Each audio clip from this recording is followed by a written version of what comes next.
안녕하십니까? 오늘 우리는 세계 경제의 새로운 중심축으로 부상하고 있는 인도의 역동성을 코끼리의 춤이라는 비유를 통해 분석해보고자 합니다. 화면의 왼쪽을 보시면 최첨단 고층 빌딩과 초고속 열차가 상징하는 인도의 미래지향적 야망이 푸른 빛으로 투영되어 있습니다. 이는 글로벌 공급망의 핵심이자 디지털 혁신의 리더로서 인도가 지향하는 경제적 정점을 시사합니다. 반면 오른쪽에는 여전히 인도의 실물 경제를 지탱하고 있는 전통적인 시장과 복잡한 거리의 풍경이 따뜻하지만 강렬한 색채로 대비를 이루고 있습니다. 이 양면적인 이미지는 현재 인도가 직면한 구조적 역설을 극명하게 보여줍니다. 오늘 발표의 두 번째 순서인 야망과 혁신, 빛과 그림자의 이중주에서는 이러한 거시경제적 도약의 의지와 미시경제적 현실 사이의 간극을 심층적으로 살펴볼 예정입니다. 인도가 이 거대한 구조적 불균형을 어떻게 조화시키며 지속가능한 성장의 메커니즘을 구축해 나갈 것인지 전문가적 시각에서 논의를 이어가겠습니다. 14억 인구의 거대한 실험실. 인도의 현재를 한마디로 정의하자면 극단적인 불균형의 공존입니다. 화면 왼쪽의 혁신 지표를 먼저 보시겠습니다. 인도는 현재 100개 이상의 유니콘 기업을 배출하며 세계 3위의 스타트업 생태계를 구축했습니다. 특히 지오 레볼루션으로 대변되는 세계 최저 수준의 데이터 비용은 전 국민의 디지털화를 앞당겼고 ISRO의 화성 탐사와 달 착륙 성공은 인도의 기술력이 이미 세계적 수준임을 입증했습니다. 하지만 반대편 저울에는 여전히 해결되지 못한 무거운 그림자가 드리워져 있습니다. 인도 경제의 절반을 차지하는 비공식 경제 섹터는 조세와 복지의 사각지대에 놓여 있으며 글로벌 공급망의 핵심이 되어야 할 제조업은 기대만큼의 성장을 이루지 못하고 정체되어 있습니다. 여기에 카스트 제도와 할당제 같은 사회적 족쇄는 인적 자원의 효율적 배분을 가로막는 고질적인 병폐로 남아 있습니다. 결국 인도는 단순한 차세대 슈퍼파워가 아닙니다. 최첨단 기술과 전근대적 생존 방식이 기묘하게 동거하는 모순의 땅입니다. 전문가 여러분께서는 인도 시장을 바라볼 때 이 혁신과 지체 사이의 팽팽한 긴장감이 만들어내는 독특한 역동성에 주목해야 할 것입니다. 이번 슬라이드에서는 인도의 혁신 정신을 관통하는 핵심 키워드인 주가드에 대해 살펴보겠습니다. 힌디어로 주가드란 최소한의 자원을 투입해 최대한의 결과를 만들어내는 임시변통의 지혜를 뜻합니다. 이는 현대 경영학에서 강조하는 검소한 혁신, 즉 프루걸 이노베이션과 맥을 같이 하는 개념입니다. 좌측의 사례는 전기가 필요 없는 흙으로 만든 냉장고인 미티쿨입니다. 전력 공급이 불안정한 지역 특성을 고려하여 물이 증발할 때 주변의 열을 빼앗는 기화열 원리를 활용해 채소를 신선하게 보관할 수 있도록 설계되었습니다.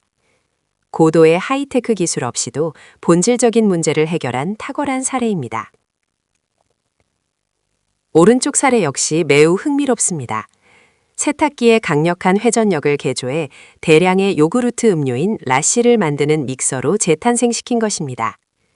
이는 기존에 존재하는 자원을 원래의 용도에 가두지 않고 목적에 맞게 재정의하는 주가드 특유의 창의적 유연성을 잘 보여줍니다. 없으면 만든다는 이들의 철학은 부족함을 단순한 한계가 아닌 창의성을 자극하는 가장 강력한 연료로 치환합니다. 결국 주가드 정신은 진정한 혁신이 풍족한 자원보다는 절실한 결핍과 이를 극복하려는 의지에서 시작된다는 비즈니스적 통찰을 우리에게 제시하고 있습니다. 주가드 혁신이 가진 이면, 즉 찰타해 정서가 초래하는 위험성에 대해 심도 있게 살펴보겠습니다. 인도에서 흔히 쓰이는 찰타해라는 표현은 이 정도면 충분하다거나 어떻게든 잘 될 것이라는 낙관적인 태도를 의미하지만 비즈니스 관점에서는 매우 치명적인 함정이 될 수 있습니다. 첫째는 안전 불감증의 문제입니다.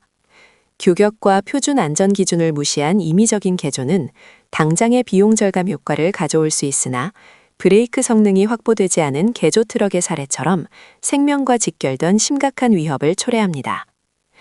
둘째는 시스템 구축의 부재입니다. 근본적인 인프라 개선이나 체계적인 솔루션 마련 대신 임시 방편적인 미봉책에 의존하게 되면서 조직의 장기적인 기술 축적과 시스템 고도화를 저해하게 됩니다. 셋째는 확장성의 한계입니다. 주가드 방식은 자원이 부족한 상황에서의 소규모 생존에는 유리할 수 있지만 정밀한 품질 관리와 규격화가 필수적인 고품질 대량 생산 체제에서는 명확한 약점을 드러냅니다. 결론적으로 주가드는 양날의 검과 같습니다. 우리는 창의적인 문제 해결이라는 긍정적인 측면을 넘어 적당주의를 표방하는 찰타해에 늪이 빠져 지속 불가능한 성장에 머물지 않도록 비판적인 경계심을 유지해야 합니다. 다음으로 인도의 디지털 생태계를 완전히 재편한 지오 혁명에 대해 살펴보겠습니다. 2016년 릴라이언스 지오의 무케시 안바니 회장은 데이터는 새로운 석유라는 비전 아래 시장 파괴적인 가격 정책을 도입했습니다. 차트를 보시면 지오 출범 이전 약 250루피, 우리 돈으로 4,000원 정도였던 데이터 가격이 출범 이후 5루피에서 10루피 사이로 급락했음을 알 수 있습니다. 이는 기존 대비 약 95%에 달하는 기록적인 가격 하락으로 사실상 커피 한 잔 값도 안 되는 비용으로 고속 데이터를 공급한 것입니다. 이러한 파격적인 인프라 보급은 단순한 통신시장 점유율 확대를 넘어 거대한 사회적 임팩트를 창출했습니다. 약 4억 명에 달하는 빈곤층이 온라인 세계로 새롭게 진입하며 고질적인 성부 격차를 획기적으로 해소한 것입니다. 그 결과 농부들이 유튜브를 통해 선진 농법을 배우고 소상공인과 노점상들이 QR코드로 실시간 결제를 받는 등 인도 경제 전반에 걸쳐 유례없는 디지털 대전환이 일어났습니다. 데이터가 물보다 저렴해진 이 환경이 인도를 어떻게 전 세계에서 가장 역동적인 디지털 시장으로 탈바꿈시켰는지 그 본질적인 변화에 주목해 보시기 바랍니다. 다음으로 인도 스타트업 생태계의 비약적인 성장에 대해 살펴보겠습니다. 현재 인도는 미국과 중국에 이어 세계 3위의 스타트업 강국으로 도약하며 100개 이상의 유니콘 기업을 배출한 거대한 유니콘 제국을 건설하고 있습니다. 슬라이드 좌측에서 보시는 것처럼 이커머스의 플립카트, 핀테크의 페이틈, 그리고 에듀테크의 바이주스와 같은 기업들은 이미 각 산업 분야에서 글로벌 수준의 기업 가치를 증명해 보였습니다. 이러한 폭발적인 성장을 가능케 한 핵심 동력은 크게 세 가지로 분석됩니다. 첫째는 인구 통계학적 이점입니다. 디지털 네이티브 세대가 주축이 된 젊고 거대한 소비 시장은 혁신적인 서비스가 빠르게 스케일업할 수 있는 최적의 토양이 되었습니다. 둘째는 두뇌의 역류, 즉 브레인 게인 현상입니다. 실리콘밸리에서 풍부한 경험을 쌓은 전문 인력들이 고국으로 돌아와 창업 전선에 뛰어들면서 기술적 역량과 글로벌 감각을 동시에 이식했습니다. 마지막으로 지오 혁명으로 상징되는 모바일 데이터의 보급입니다. 저렴한 비용으로 고속 인터넷 접근이 가능해지면서 모바일 기반 서비스의 이용자 수가 폭발적으로 증가한 것이 결정적인 계기가 되었습니다. 인도는 이제 단순한 시장을 넘어 혁신의 중심지로서 전 세계 투자자들의 이목을 집중시키고 있습니다. 7번째 슬라이드에서는 화려한 유니콘 기업의 성장이 가리고 있는 이면의 그림자, 즉 수익성의 역설과 노동의 위기에 대해 짚어보고자 합니다.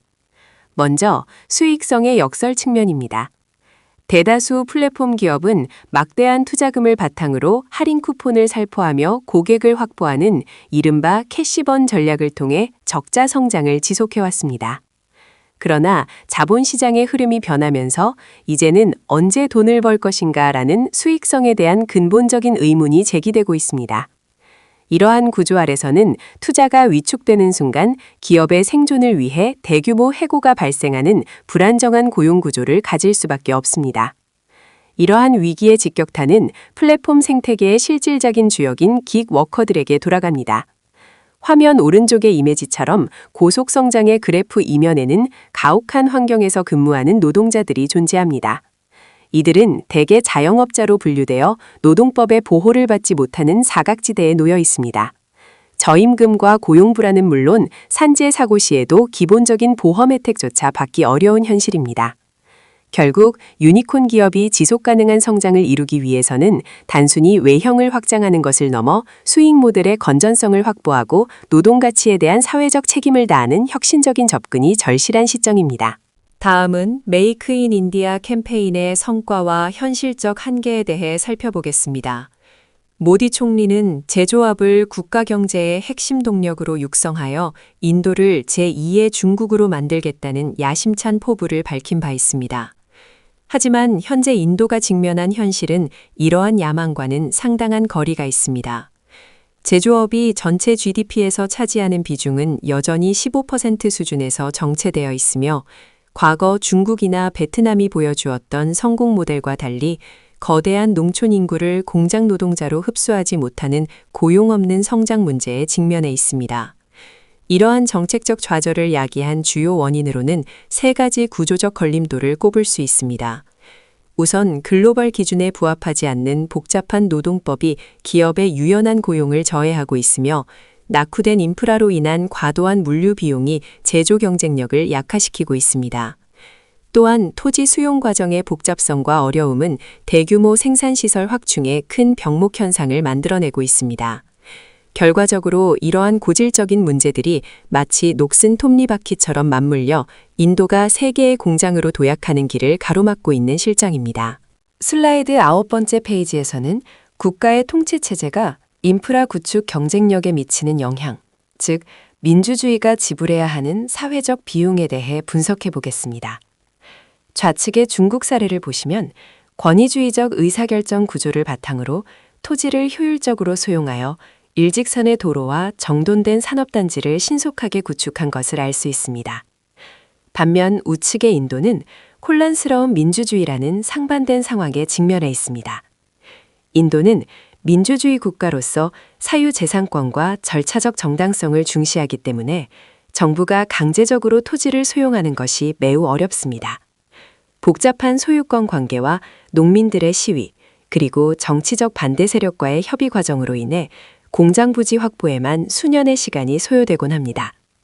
이러한 구조적 특징은 결국 심각한 인프라 격차를 야기합니다.